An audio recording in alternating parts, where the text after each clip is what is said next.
Ayan, magluluto muna tayo ng mamayang mino natin ng adobo mala apritada. Ayan, kasi may nag-sponsor tayo para magluto at gusto niya makakain na uli ng adobo. Ibang lahi yun kasama ko. Gusto niya matikman uli yung lutong Pilipino. Yan, gisa-gisa na natin. At salamat pala sa sponsor. Ayan, lagyan natin kamatis para medyo malasa. Hintayin natin siya mag-melt. Yan, nag-melt na. Tsaka natin ilalagay ang manok. Yan. Yan siya nag-sponsor niya na ibang lahi para makakain ng adobo ulit.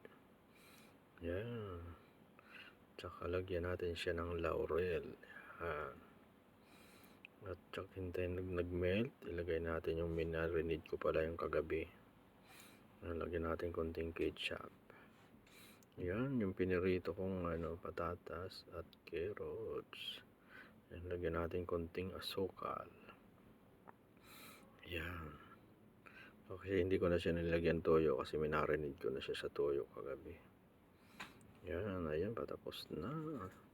Hintayin na natin siya na mag-melt na konti at para ready to eat na.